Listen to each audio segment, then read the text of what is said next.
جناب زبیر جناب عمر جب علی کے چہرے کو دیکھ رہے تھے تو نبی نے فرمایا اے عمر علی کے چہرے کو اتنا غور سے کیوں دیکھ رہے ہو کہ علی کو کبھی پہلے دیکھا نہیں؟ کہ آپ نے خود ہی فرمایا النظر الی وجہ علی عبادت، علی کے چہرے کو دیکھنا عبادت ہے۔ کہ عمر ایسا کیوں ہے؟ انہوں نے جواب دیا یا رسول اللہ ہم سب نے بتوں کو سجدے کیے لیکن یہ واحد چہرہ ہے جس نے کبھی بتوں کو سجدہ نہیں کیا۔ تو یہ صفت تو اہل سنت بھی بیان کرتے ہیں۔ تو عصمت کو اگر ڈھونڈنا ہے تو اہل بیت کے گھر میں ڈھونڈو، اور قرآن کی آیت ہے انما یرید اللہ لیذھب عنکم الرجس اہل البیت ویطہرکم تطہیرا۔ یہ اللہ کا ارادہ ہے اے اہل بیت رسول تمہیں ایسا پاک کیا جائے جیسا پاک رکھنے کا حق ہے۔ اب اس بحث پہ نہیں پڑتا کون اہل بیت رسول تھے، لیکن اہل بیت رسول میں علی شامل ہے، اہل بیت رسول میں حسن و حسین شامل ہے، اہل بیت رسول میں سیدہ فاطمہ شامل ہے۔ اور خدا نے کہا یہ میرا ارادہ ہے،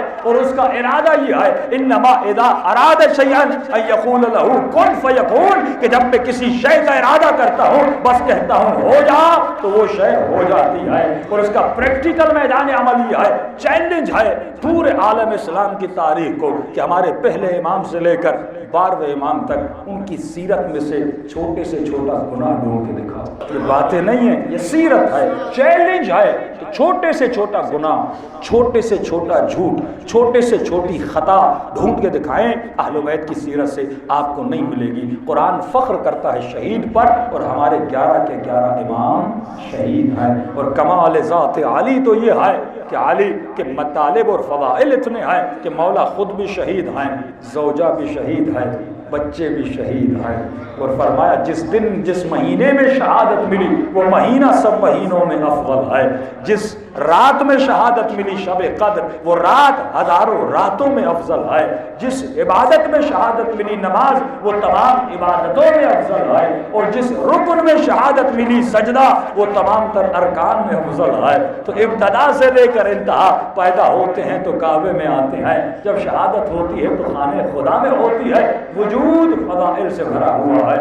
تو کچھ بحثیں عقلی ہوتی ہیں، کچھ بحثیں نقلی ہوتی ہیں۔ یہ اردو والا نقلی نہیں ہے، یہ عربک والا نقلی ہے، نقل سے نکلا یعنی منقول۔ جو روایاتی بحثیں ہوتی ہیں کچھ بحثیں عقلی ہوتی۔ بہترین جواب جو ہے وہ کس کا ہے؟ عقل کا جواب ہے۔ ہمارے ایک مولانا تھے، ان سے کسی مناظر نے کہا کہ قبلہ 2 منٹ کے لیے سوچئے کہ آپ شیعہ نہیں ہیں، 2 منٹ کے لیے سوچئے کہ آپ شیعہ نہیں ہیں۔ انہوں نے کہا بدبخت اگر ان 2 منٹ میں مر گیا تو سیدھا جہنم میں چلا جائے۔ 1 منٹ کے لیے بھی میں علی کے دروازے کو نہیں جوڑ سکتا، کیونکہ نبی نے فرمایا تھا علی مع الحق والحق مع علی۔ یہ مت دیکھنا کہ حق کہاں جا رہا ہے، یہ دیکھنا کہ علی کہاں جا رہا ہے۔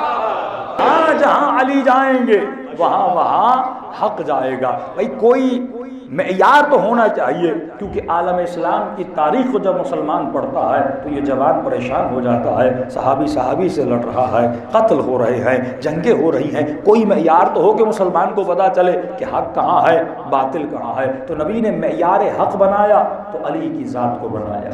اگر کسی مسلمان نے علی کو معیار حق نہیں سمجھا، وہاں پہ خطا اجتہادی کا نام دیا کہ یہ خطا اجتہادی تھی، جو جن سے علی لڑے یا وہ جو علی سے لڑے خطا ٹھیک ہے، اس بحث سے ہم گزر گئے۔ امام حسن پہ آتے ہیں، پھر کہا کہ یہ خطا اجتہادی تھی، علی سے بھی جنگ ہوئی، حسن ابن علی سے بھی جنگ ہوئی، اور امام نے اس کو صلح میں بدلا اور وہ شرائط رکھی، ہر مسلمان وہ شرائط پڑھے، ایک بھی شرط پہ عمل نہیں ہوا، ٹھیک ہے۔